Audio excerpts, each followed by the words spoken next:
There are so many fast cyclists coming through in triathlon these days, and quite frankly, I'm fed up with it. I want to find out how they're doing it, how they're going so fast, so I'm going to try and track a few of them down. Whoa, hang on, it's a fast one coming in. Whoa, that was seriously fast. I'm going to chase this guy down.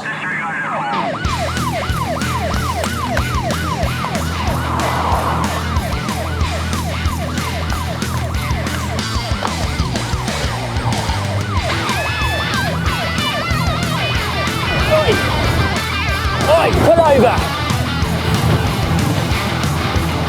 Got you. Right, I think I burst a few blood vessels there, but I've chased him down. I've got one of the main culprits, Matthew Bottrill. Do you know what speed you were doing there? I'm sorry. Well, Matt, I think it's fair to say you've coached a fair few of the speedy bikers on the triathlon circuit lately. Yeah, absolutely. You know, Tim Dontrey's Ironman world record, Rachel Joyce, Susie Cheetham, Clarke, and Lucy Charles. Yeah, and me, of course. Yeah, and you. Not anymore, though. Thankfully. What was that, sorry? Well, anyway, I guess there's a good reason for that, because your 10-mile PB is pretty fast. Yeah, 17:40. Whew.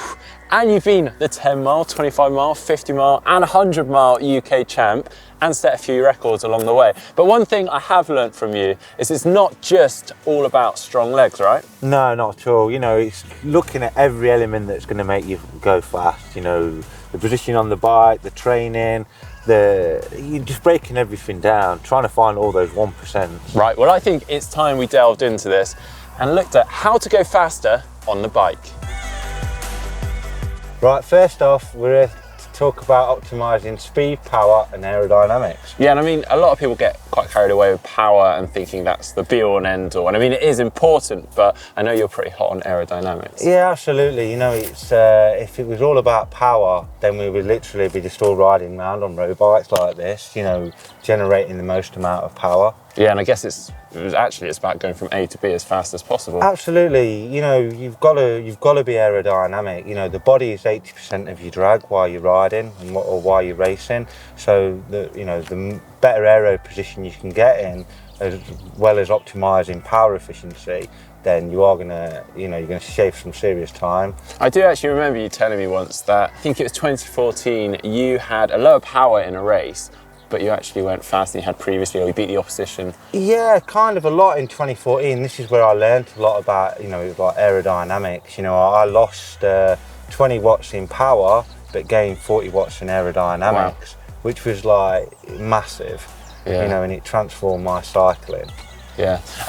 So what are we going to look at today, first of all? So the first thing that we're going to look at is head position. Okay, well, let's head out then. Let's go.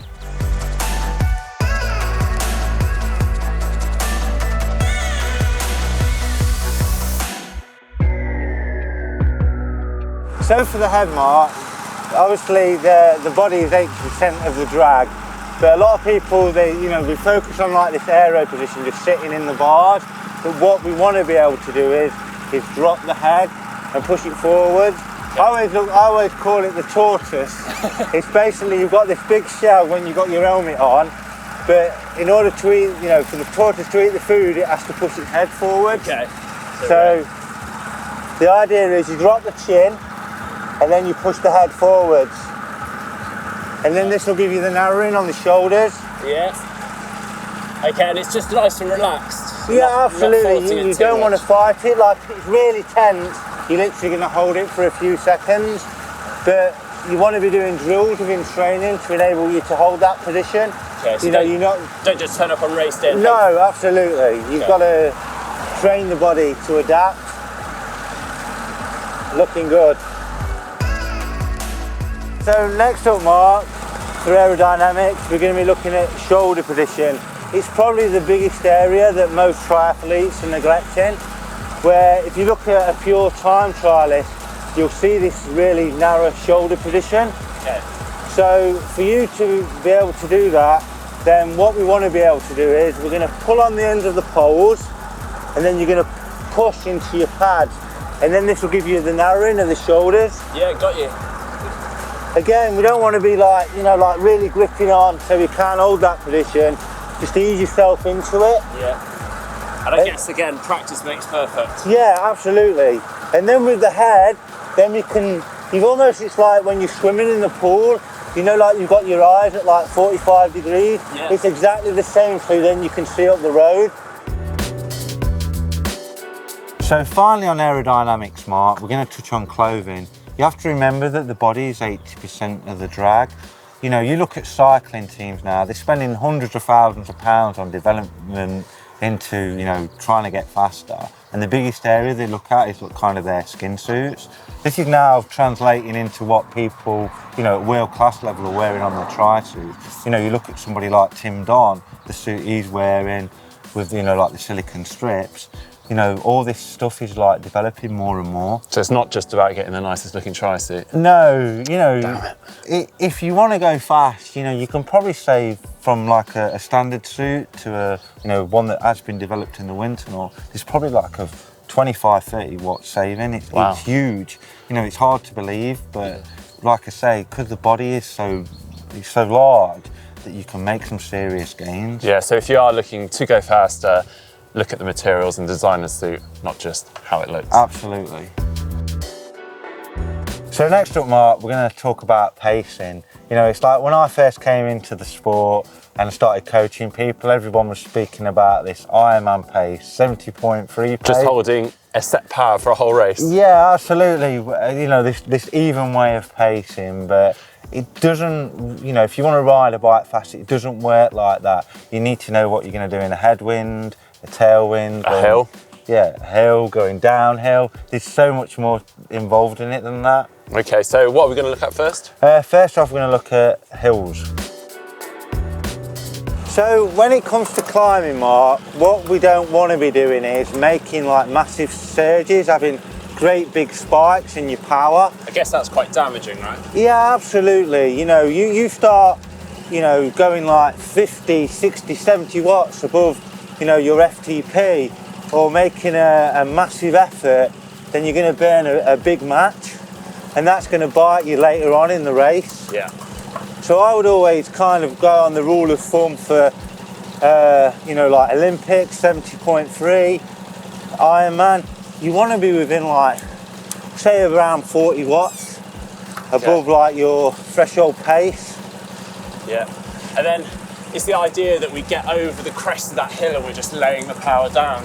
Yeah, absolutely. The biggest mistake that a lot of athletes make, you know, they'll come to the top of the hill, you know, they'll be fighting the bike like this, and they'll get to the top, and it's like, yes, I've made it. They're so tired they have to ease up. Yeah, absolutely, but, you know, you're going to lose a lot of speed, where the idea is that we come to the crest and we lay that power back down. Okay.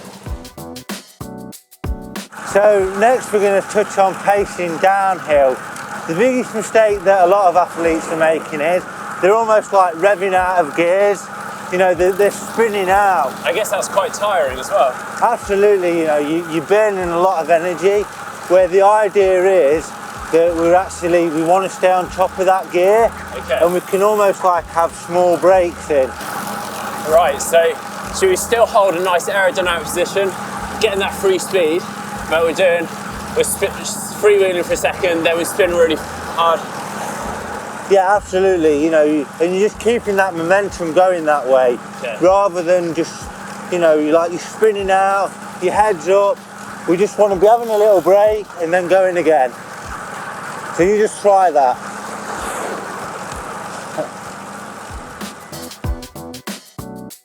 So next on pacing, Mark, we want to be focusing on the headwind. The idea behind the headwind sections is that power's the most important part. Okay, so we're not just riding at sort of a set power we were hoping to for the whole race. We're actually changing the power slightly. Yeah, absolutely. I always run, the rule of thumb is 10 to 15 watts above that race pace. We want to be holding a good position, but the power is the most important part. And I guess if we're going 10 to 15 watts higher, we're maintaining our speed a little bit better into the headwinds. Absolutely. So pacing downhills is a key part of going fast. You know, you'll see a lot of cyclists, triathletes, they're almost like spinning out of gears, you know, this really high cadence. I guess that's quite tiring and quite damaging. Yeah, you're gonna burn a lot of energy riding this way. So you can all, you know, to ride downhill fast, you can have like little micro brakes. So free wheel for a second again. Yeah, get on top of the gear and then go again. And you're really going to build that speed up. Okay. And then the idea is you conserve energy, and then when you hit those flats, you can really get that pace back up. So the next item we're going to touch on is gearing, Mark, and kind of how to use that cadence within a race situation. A lot of athletes, they're either over gearing or they're spinning too high. Right, and actually in triathlon I think we have a lot of overgearers, sort of that 60, 70 RPM, very, very high gear, low cadence. Yeah, and I think that stems from a lot of, you know, what people are replicating in training. But in order for you to get faster, you know, you need a variety of cadences. So you do that in your training, you practice it. But then what are a lot of the top time trialists and cyclists doing cadence-wise when they're racing? I'd say, you know, a real good ballpark figure is kind of that 85 to 90. Right. You know.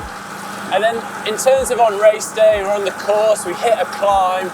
Should we be preempting those climbs and the terrain and the course ahead?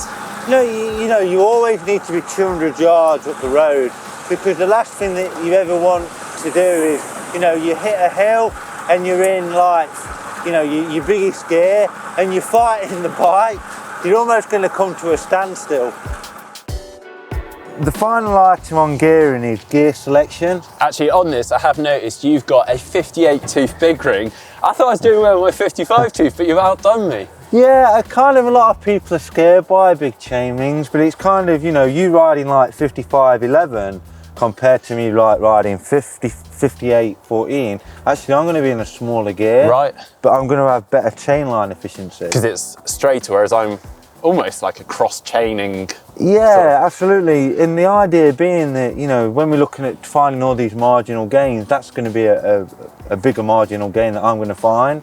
Right. And then also, I guess, we think about different terrains, different courses that we're going to be racing on, so we might opt for different gearing there as well. Yeah, and that's why you always know, you know, it's like the events that you're selecting, you need to look at all these fine details to give you, you know, that advantage over everybody else. Because I'm guessing you probably wouldn't go and do a hilly course on a 58 tooth. No, but then I'd probably select like a bigger sprocket on the back and a smaller, you know, I could run like a 44 or a 42 on the front. Okay. Right, well, if you'd like to ride faster, this man clearly knows a thing or two. So thanks for joining us, Matt. You're more than welcome, Mark. It's been great. Well, I'm sure quite a few of our viewers are going to be trying to nail that tortoise position and getting very aerodynamic. If you want to make sure that you don't miss any more videos from GTN, you can click on the globe and subscribe. And if you want to hear more about FTP, then click on the link below. And we also today talked a little bit about cadence. So we actually did an investigation into how cadence can affect your run off the bike. And to see that, just click down here.